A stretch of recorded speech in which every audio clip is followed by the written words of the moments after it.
नमस्कार।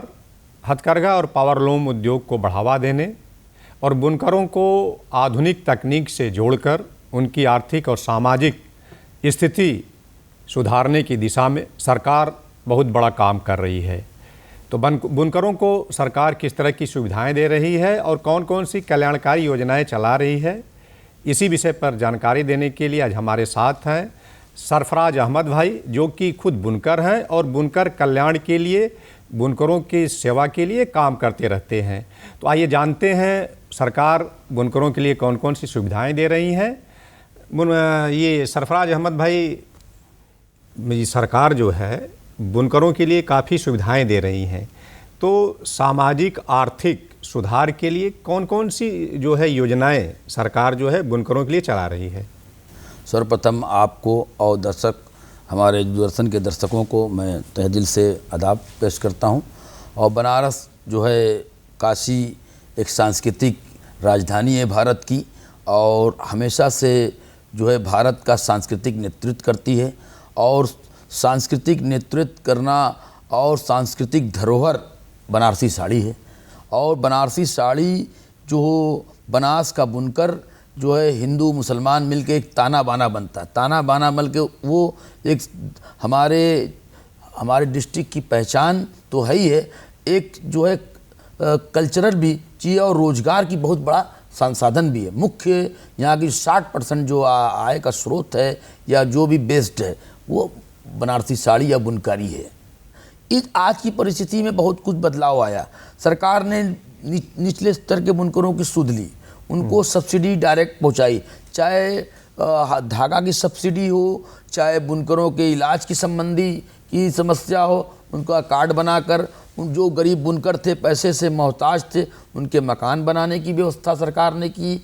और उनको कैसे कि ज़मीन अगर उनके पास है तो मड़ई बना के बैठे हैं, तो इसकी सुधार लाया गया।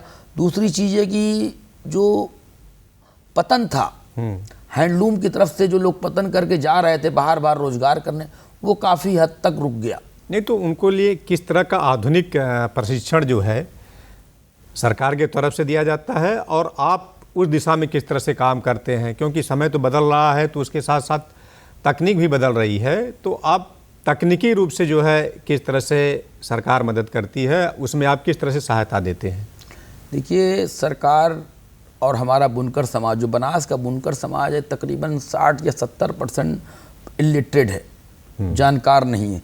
इस जगह पर हमारी संस्था या हमारे लोगों की भूमिका और मजबूत हो जाती है कि हमको कहाँ तक पहुँचाना है, बुनकरों को रोज़गार कैसे मिला।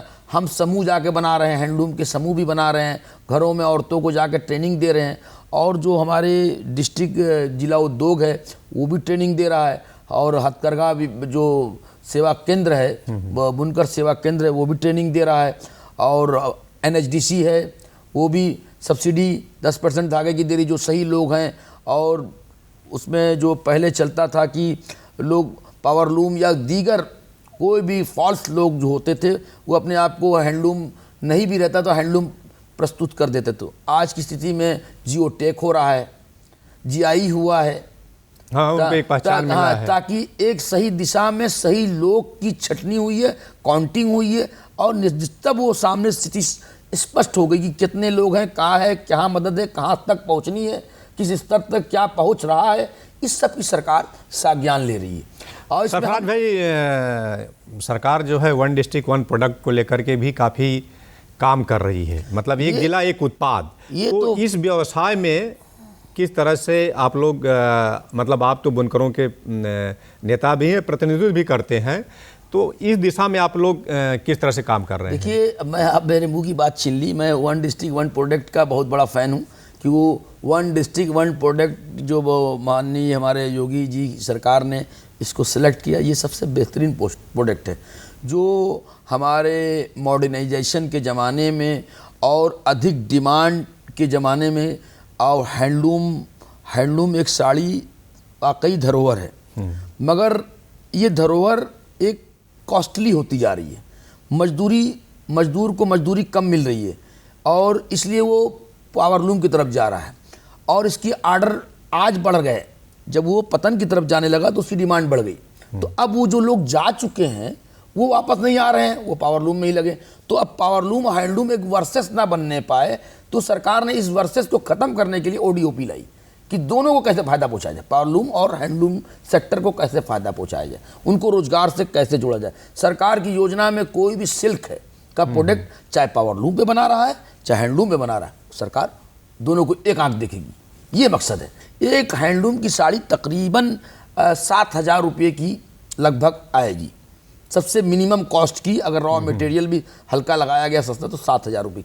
और एक पावरलूम की सस्ती साड़ी 1,500 रुपये तक की आ जाएगी, बेहतरीन साड़ी आ जाएगी। तो आदमी सोचता है कि क्या कंपनी लेता है ये वो, तो ये सामंजस्य बना रहा है। और ये इसका प्रोडक्शन रोड डेली हो रहा है, और कस्टमर सेल जब कोई चीज़ होती है कि खरीदार को किस प्रकार डिमांड पर ही सब कुछ मुनस्सर है कि क्या मार्केट की डिमांड है और क्या रेट है। तो अभी हमारे बनारस में विश्वनाथ मंदिर कॉरिडोर बना है, पर्यटन की दृष्टि से ज़बरदस्त उछाल आया, पर्यटक बेइंतहा आ रहे हैं, बुनकरों को इसका सीधा फ़ायदा, मोदी जी का मैं इसका सहे दिल से शुक्रगुजार हूँ कि बहुत बड़ा फ़ायदा पहुँचा है।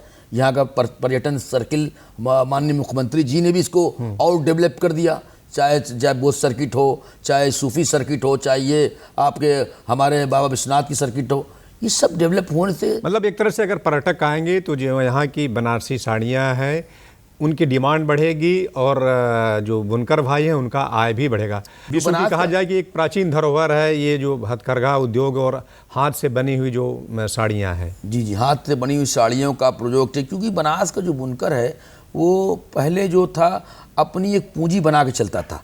वो 2, 4, 5, 10 साड़ियाँ अपनी बना के रखता था, और अगल बगल साड़ियों में कहीं शादी पड़ती तो लाके देता था। आप स्टूडियो में आए और सरकार द्वारा बुनकरों के लिए कौन कौन सी सुविधाएं दी जा रही है, इस विषय में हमारे दर्शक भाइयों को और बुनकर भाइयों को इतनी अच्छी जानकारी दी। जानकारी देने और बातचीत करने के लिए आपका बहुत बहुत धन्यवाद। नमस्कार।